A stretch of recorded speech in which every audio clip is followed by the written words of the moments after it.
പ്രിയപ്പെട്ട സുഹൃത്തുക്കളെ, കേരളത്തിൻ്റെ 10 വർഷം മുഖ്യമന്ത്രിയായിരുന്ന പിണറായി വിജയൻ ഈ കഴിഞ്ഞ ദിവസം ഡൽഹി എയർപോർട്ടിൽ വിമാനം കിട്ടാതിരുന്നതിനെ തുടർന്ന് 5 മണിക്കൂർ കാത്തിരുന്നതിൽ UDF സർക്കാരിന് ഭയങ്കര അസ്വസ്ഥതയാണ് എന്നാണ് എനിക്ക് തോന്നുന്നത്.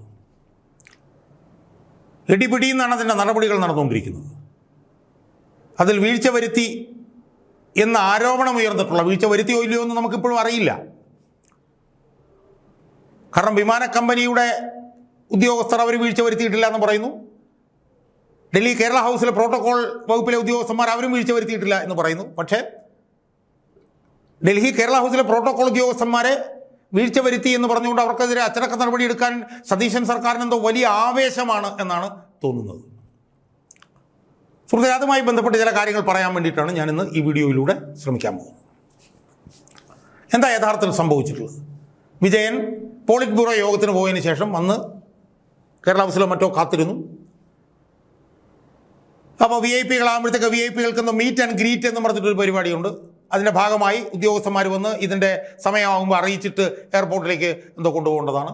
അത് കൊണ്ടുപോയില്ല. അതിനെ തുടർന്ന് വിജയൻ 5 മണിക്കൂർ അവിടെ കാത്തിരിക്കേണ്ടി വന്നു.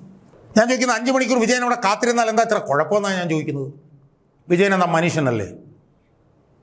എന്താ വിജയൻ്റെ പ്രത്യേകത? എന്താ ഒരു പ്രത്യേകതയും വിജയനിപ്പോൾ ഇല്ല.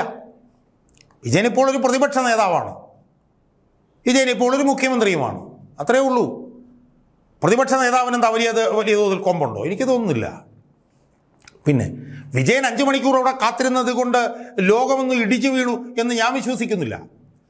അപ്പോൾ വിജയൻ അവിടെ കാത്തിരുന്നതുമായി ബന്ധപ്പെട്ടുകൊണ്ട് വലിയ തങ്ങൾക്കെന്തോ തെറ്റുപറ്റി എന്ന് UDF സർക്കാർ ഇങ്ങനെ പറഞ്ഞുകൊണ്ടിരിക്കുകയാണല്ലോ. എന്തിനാണത് പറയുന്നതെന്ന് എനിക്ക് മനസ്സിലാവുന്നില്ല.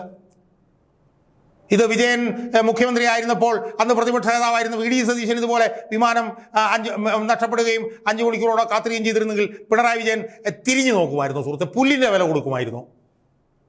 പോവുക എന്ന് പറയുമായിരുന്നു പിണറായി വിജയൻ. അവിടെ കാത്തിരുന്നിട്ട് എഴുന്നേറ്റ് പൊക്കോണം വേണമെങ്കിൽ എന്ന് പറയുകയും CPM-ൻ്റെ അന്തം കമ്പികൾ അവിടെ കാത്തിരിക്കണം നീയൊക്കെ എന്ന് പറഞ്ഞുകൊണ്ട് അന്നത്തെ പ്രതിപക്ഷ നേതാവിനെ അപകീർത്തിപ്പെടുത്തുകയും ചെയ്ത് പോസ്റ്റുകൾ ഇടുകയൊക്കെയായിരുന്നില്ല അന്ന് ചെയ്യുമായിരുന്നത്. അതുകൊണ്ട് വിജയൻ അവിടെ 5 മണിക്കൂർ കാത്തിരുന്നെങ്കിൽ അത് സ്വയം കൃതാനർത്ഥമാണ് എന്നാണ് എനിക്ക് സൂചിപ്പിക്കാനുള്ളത്. ഈ വിജയൻ 10 വർഷം ഭരിച്ചുകൊണ്ടിരുന്നപ്പോൾ എന്താ സംഭവിച്ചുകൊണ്ടിരുന്നത് നമ്മളൊന്ന് ഓർക്കണം. വിജയൻ ഭരിച്ചുകൊണ്ടിരുന്നപ്പോൾ വിജയൻ രാജാവൊന്നും ആയിരുന്നില്ലല്ലോ. വിജയൻ ഒരു ഏകാധിപതിയൊന്നും ആയിരുന്നില്ലല്ലോ. വിജയൻ ഒരു രാജ്യത്ത് വിപ്ലവം നടത്തി അതിലൂടെ അധികാരത്തിൽ വന്ന ഒരു ഏക ഛത്രാധിപതി, ഒരു ഡിക്റ്റേറ്ററൊന്നും ആയിരുന്നില്ലല്ലോ. വിജയൻ ജനങ്ങൾ തെരഞ്ഞെടുപ്പിലൂടെ വിജയിപ്പിച്ച, ജനങ്ങളുടെ വോട്ട് കൊണ്ട് വിജയിച്ച ജനപ്രതിനിധിയായിട്ടുള്ള ആളുകളിൽ നിന്ന് തിരഞ്ഞെടുക്കപ്പെട്ട ഒരു മുഖ്യമന്ത്രി മാത്രമായിരുന്നില്ല വിജയൻ. ഒരു ജനപ്രതിനിധിയല്ലേ അർത്ഥത്തിൽ വിജയൻ. ആ വിജയൻ കഴിഞ്ഞ 10 വർഷക്കാലം ഇവിടെ എങ്ങനെയാണ് ജീവിച്ചുകൊണ്ടിരുന്നത്? നമ്മളൊന്ന് ചിന്തിക്കണ്ടേ സുഹൃത്തുക്കളെ? കാരണം ഇവിടെ പല മുഖ്യമന്ത്രിമാരും മുമ്പ് ഉണ്ടായിട്ടുണ്ട്. ഇതിനു മുമ്പ് VK നായനാർ ഉണ്ടായിട്ടുണ്ട്, ഇതിനു മുമ്പ് ഉമ്മൻചാണ്ടി ഉണ്ടായിട്ടുണ്ട്, ഇതിനു മുമ്പ് VS അച്യുതാനന്ദൻ, അങ്ങനെ പല മുഖ്യമന്ത്രിമാർ. അവരെ പോലാണോ വിജയൻ ഇവിടെ ജീവിച്ചത്? വിജയൻ മുഖ്യമന്ത്രിയായിരുന്ന 10 വർഷക്കാലവും വിജയൻ നിയമങ്ങളെടുത്ത് ചവിട്ടിക്കൂട്ടി ഒടിച്ചു മടക്കി കക്ഷത്തിൽ വെച്ചിരിക്കുകയല്ലായിരുന്നു വിജയൻ. വിജയൻ എന്ത് നിയമമായിരുന്നു ബാധകം? വിജയൻ എന്ത് ചെലവ് വേണമെങ്കിലും തോന്നുമ്പോൾ ചെയ്യാം. വിജയൻ എത്ര കോടി രൂപയുടെ കാറ് വേണമെങ്കിലും വിജയന് മേടിക്കാം. വിജയൻ ഏത് വിദേശ രാജ്യത്ത് പോകണം എന്ന് തീരുമാനിച്ചാൽ അപ്പോൾ വിദേശ രാജ്യത്ത് പോകാം. എന്ത് നിയമം വേണമെങ്കിലും വിജയന് വേണ്ടിയിട്ട് ചവിട്ടി ഒടുക്കി മടക്കി പോക്കറ്റിൽ വെക്കാം. ഏത് ക്രിമിനൽ നിയമങ്ങളും സിവിൽ നിയമങ്ങളും വിജയന് ഈ പറഞ്ഞ പോലെ വിത്ത് പ്ലഷർ ലംഘിക്കാം. അതല്ലേ ഇവിടെ നടന്നുകൊണ്ടിരുന്നത്? വിജയൻ ഇവിടെ എന്താ ചെയ്തുകൊണ്ടിരുന്നത്? വിജയ് യാത്ര ചെയ്തുകൊണ്ടിരുന്നത് എന്താ? എങ്ങനെയാ?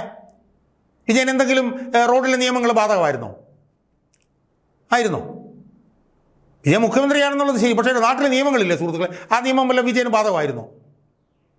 വിജയൻ അങ്ങ് ക്ലിഫ് ഹൗസിൽ നിന്ന് യാത്ര തുടങ്ങുമ്പോൾ തന്നെ സെക്രട്ടേറിയറ്റ് വരെയുള്ള വഴി പോലീസുകാർ പാവങ്ങൾ വന്ന് ബ്ലോക്ക് ചെയ്യുന്നത് നമ്മൾ കണ്ടിട്ടില്ലായിരുന്നു സുഹൃത്തുക്കളെ? വിജയൻ സഞ്ചരിച്ചുകൊണ്ടിരുന്നത് എങ്ങനെയാണ്? 10-40 വണ്ടികളുടെ കൂടെയല്ലേ ഈ രോഗഗ്രസ്തരായിട്ടുള്ള ഈ വയോവൃദ്ധൻ 10 വർഷക്കാലം റോഡിൽ കൂടെ സഞ്ചരിച്ചത്? റോഡിൽ എന്തെങ്കിലും ട്രാഫിക് നടക്കുമായിരുന്നു? വിജയൻ പത്രസമ്മേളനങ്ങൾ നടത്തിക്കൊണ്ടിരുന്നത് എങ്ങനെയാണ്? കടക്ക് പുറത്ത് എന്നല്ലേ വിജയൻ പറഞ്ഞുകൊണ്ടിരുന്നത്? അല്ലേ? അങ്ങനെയല്ലേ പറഞ്ഞുകൊണ്ടിരുന്നത്? ചോദ്യങ്ങൾ ചോദിക്കാനുള്ള അവകാശം ഉണ്ടായിരുന്നോ ജനങ്ങൾക്ക്? ആരൊക്കെ നേരത്തെ ചോദ്യങ്ങൾ ചോദിക്കണം തീരുമാനിക്കും, അതിന് ചോദ്യങ്ങൾ മറുപടി എഴുതിക്കൊണ്ടുവരും. അത് കഴിഞ്ഞ് വിജയൻ്റെ പാട്ടിന് പോകുന്ന ഒരു അവസ്ഥയല്ലേ ഇവിടെ ഉണ്ടായിക്കൊണ്ടിരുന്നത്? വിജയൻ ഒരു രാജാവല്ലായിരുന്നു 10 വർഷക്കാലം ഇവിടെ? വിജയൻ്റെ പാർട്ടിക്കാർ ഇവിടെ എല്ലാ വൃത്തികേടുകളും കാണിച്ചുകൊണ്ടിരിക്കുകയല്ലായിരുന്നു വിജയൻ ഭരിച്ചുകൊണ്ടിരുന്ന സമയത്ത്? ജനങ്ങൾക്ക് എന്ത് ചെയ്യാനും വിജയൻ ബ്ലാങ്ക് ചെക്ക് കൊടുത്തിരിക്കുകയല്ലായിരുന്നു? വിജയൻ്റെ നവകേരള സദസ്സിൻ്റെ ബസ് പോയപ്പം പാവപ്പെട്ട യൂത്ത് കോൺഗ്രസ്സുകാരെ വന്നപ്പം അവരെ DYFI ക്രിമിനലുകൾ ചെടിച്ചട്ടി കൊണ്ട് അടിച്ചു പൊട്ടിച്ചപ്പം ജീവൻ രക്ഷാ പ്രവർത്തനം എന്ന് പറഞ്ഞ ആളല്ലേ വിജയൻ? അല്ലേ? വയനാട്ടിലെ ബിഷപ്പിനെ നികൃഷ്ടജീവി എന്ന് വിളിച്ച ആളല്ലേ വിജയൻ? തൻ്റെ വണ്ടി പോയതിനു ശേഷം തൻ്റെ അംഗരക്ഷകർ യൂത്ത് കോൺഗ്രസ് പ്രവർത്തകരെ തല്ലി ചതച്ച് അവരുടെ തലയടിച്ച് പൊട്ടിച്ചു. അതിനോട് വന്യമായി അത് ആസ്വദിച്ച ആളല്ലേ വിജയൻ? മൈക്കിനോട് മൈക്കിനെ വിരട്ടിയ ആളല്ലേ വിജയൻ? കറുത്ത വേഷമിട്ട് വരുന്നവരെ അറസ്റ്റ് ചെയ്ത കരുതൽ തടങ്കലിലാക്കിയ ആളല്ലേ വിജയൻ?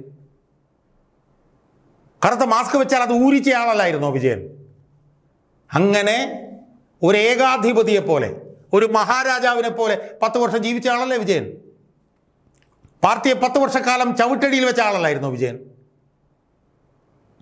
സർക്കാരിനെ ചവിട്ടടിയിൽ വെച്ച ആളല്ലായിരുന്നോ വിജയൻ? ആരൊക്കെ മന്ത്രിസഭയിൽ ഉണ്ടാവണമെന്ന് തീരുമാനിച്ചത് വിജയൻ മാത്രമല്ലേ? പാർട്ടിയായിരുന്നോ?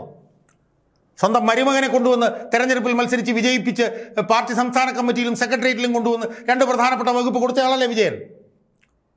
പാർട്ടി വിജയൻ്റെ ഈ ഘട്ടത്തിലും ഇടതുഘട്ടത്തിലും സർക്കാർ ഈ വിജയൻ്റെ വലതുഘട്ടത്തിലുമായിരുന്നില്ലേ കഴിഞ്ഞ 10 വർഷക്കാലം? ഇവിടെ ജനാധിപത്യം ഉണ്ടായിരുന്നോ? എതിരാളികൾ ഉണ്ടെങ്കിൽ അവനെ അപ്പം പിടിച്ച് അകത്തിരുന്ന ആ വിജയനല്ലായിരുന്നോ ഈ 10 വർഷക്കാലം ഇവിടെ ഉണ്ടായിരുന്ന വിജയൻ? ഞാനൊരു പൊതുപ്രവർത്തകനായിരുന്നു. എന്നെ 8 ദിവസം ജയിലിട്ടില്ലേ വിജയൻ? എന്തിന്? എന്നെ കസ്റ്റഡിയിലെടുത്തില്ലേ വിജയൻ? എന്തിന്? വിജയനെ വിമർശിച്ചതിന്. എൻ്റെ വീട്ടിൽ ഞാനും ഭാര്യയില്ലാത്തപ്പോൾ റെയ്ഡ് നടത്തിയില്ലേ വിജയൻ? എന്തിന്? എന്നോടുള്ള പക തീർക്കാൻ വേണ്ടി. പകയുടെ ആൾ രൂപമല്ലായിരുന്നോ വിജയൻ? അപ്പം അങ്ങനെയുള്ള ഒരു ഏകാധിപതി, അങ്ങനെയുള്ള ഒരു മഹാരാജാവ്, അങ്ങനെയുള്ള ഒരു ഏക ഛത്രാധിപതി, ആ ഛത്രാധിപതി ഡൽഹിയിൽ വിമാനം കാത്ത് 5 മണിക്കൂർ ഇരുന്നെങ്കിൽ അതിൽ എനിക്ക് സന്തോഷമാണുള്ളത് എന്ന് പറയാൻ എനിക്ക് യാതൊരു മടിയുമില്ല. അതാണ് ജനാധിപത്യത്തിൻ്റെ സൗന്ദര്യം എന്ന് പറയുന്നത്. ജനാധിപത്യത്തിൻ്റെ സൗന്ദര്യം അതാണ്. 10 വർഷം അർമാദിച്ചതാണ്. 10 വർഷം ഒരു മഹാരാജാവിനെ പോലെ ജീവിച്ചവനാണ്. ആ ജീവിച്ചയാൾ 5 മണിക്കൂർ ഈച്ചയടിച്ച് ഡൽഹിയിൽ വിമാനം കാത്തിരിക്കുന്നുണ്ടെങ്കിൽ അതിൽ ദൈവവിശ്വാസികൾ കർമ്മഫലം എന്ന് പറയും. ഞാൻ ഒരു ദൈവവിശ്വാസി അല്ലാത്തതുകൊണ്ട് കർമ്മഫലം എന്ന് ഞാൻ പറഞ്ഞത്. കർമ്മഫലം ചെയ്തതിന് തിരിച്ചു കിട്ടുകയാണ് വിജയ നിങ്ങൾക്ക്. നിങ്ങൾ അനുഭവിക്കാൻ തുടങ്ങിയിട്ടേ ഉള്ളൂ. നിങ്ങൾ അനുഭവിച്ച് തുടങ്ങിയിട്ടുണ്ട്. നിങ്ങളുടെ മകൾ 10-16 മണിക്കൂറായിട്ട് അന്വേഷണ ഏജൻസിയുടെ മുമ്പിൽ പോയി പൊട്ടിക്കരഞ്ഞുകൊണ്ടിരിക്കുക. നിങ്ങൾ അനുഭവിക്കാൻ പോവുകയാണ് നിങ്ങൾ ചെയ്ത ഓരോന്നിനും. അലനും താഹയും എന്ന് പറഞ്ഞ 2 ചെറുപ്പക്കാർ, അവരെന്തോ വിപ്ലവം എന്തോ പറയുന്ന എന്തോ ഇതും ലഘുലേഖം കയ്യിൽ വെച്ചെന്ന് പറഞ്ഞ് എത്ര നാളാണ് നിങ്ങളവരെ UAPA ചുമത്തി ജയിലിലിട്ടതെന്ന് ആലോചിച്ച് നോക്കൂ. നിങ്ങൾക്കുമില്ലേ മകൾ? ആ മകൾ ഇപ്പോൾ അനുഭവിക്കാൻ തുടങ്ങുന്ന കണ്ടോ? അലനും താഹയ്ക്കെതിരെയും നിങ്ങൾ ചെയ്തതിന് നിങ്ങൾക്ക് തിരിച്ചു കിട്ടാൻ തുടങ്ങിയിരിക്കുന്നു വിജയ. അതുകൊണ്ട് ഞാൻ ഈ വീഡിയോ കൂടുതൽ ദീർഘിപ്പിക്കുന്നില്ല. യഥാർത്ഥത്തിൽ സത്യത്തിൽ ഒരു 80 വയസ്സ് കഴിഞ്ഞ മനുഷ്യൻ, രോഗഗ്രസ്തരായിട്ടുള്ളൊരു മനുഷ്യൻ 5 വർഷം 5 മണിക്കൂർ വിമാനം കാത്തിരുന്നു എന്നൊക്കെ പറഞ്ഞാൽ നമ്മളെ ഒരല്പം വിഷമം, നമുക്ക് മനോവേദനയൊക്കെ നമുക്ക് തോന്നേണ്ടതാണ്. എന്നാൽ 5 മണിക്കൂർ പക്ഷേ വിജയൻ ഈ കാത്തിരുന്നതിൽ എനിക്ക് ഒരു വിഷമവും തോന്നുന്നില്ല. അതെന്നോട് തെറ്റ് ചെയ്തതിലില്ല, കേരളത്തിലെ ജനങ്ങളോട് ചെയ്ത തെറ്റിന്, കേരളത്തിലെ ജനങ്ങളെ അടിച്ചമർത്തി വെച്ചിരുന്നതിന്, കേരളത്തിലെ സർക്കാരിനെ അടിച്ചമർത്തി വെച്ചിരുന്നതിന്, കേരളത്തിലെ ഗവൺമെൻറ്റിനെ അടിച്ചമർത്തി വെച്ചിരുന്നതിന്, കേരളത്തിലെ ജനങ്ങളോട് 10 വർഷക്കാലം കാണിച്ച കൊടുംപാതകത്തിന് കണക്കും പലിശയും തീർത്ത് നിങ്ങൾക്ക് തിരിച്ചു കിട്ടാൻ തുടങ്ങിയിരിക്കുന്നു എന്നതിൻ്റെ ഒരു ചെറിയ ഉദാഹരണമാണ് കഴിഞ്ഞ 5 വർഷക്കാലം രാജാവിനെ പോലെ ജീവിച്ച നിങ്ങൾ 5 മണിക്കൂർ ഈറ്റയടിച്ച് ഡൽഹിയിൽ വിമാനം കാത്തിരുന്നത് എന്നാണ് എനിക്ക് പറയാനുള്ളത്. ഇനിയും നിങ്ങൾ അനുഭവിക്കാനിരിക്കുന്നതേ ഉള്ളൂ. നിങ്ങൾ തുടങ്ങിയിട്ടേ ഉള്ളൂ. നിങ്ങൾക്ക് തിരിച്ചടികൾ കിട്ടി തുടങ്ങിയിട്ടേ ഉള്ളൂ. നിങ്ങൾ ഇനിയും ഒരുപാട് അനുഭവിക്കാൻ ഇരിക്കുന്നുണ്ട് എന്ന് മാത്രമേ എനിക്ക് ഇന്ന് വീഡിയോയിൽ എനിക്ക് പറയാനുള്ളൂ. ബാക്കി നടക്കുന്ന സമയത്ത് കണക്കും പലിശയും തീർത്ത് ഞാൻ പറയാം എന്ന് മാത്രമേ എനിക്കിപ്പോൾ സൂചിപ്പിക്കാനുള്ളൂ.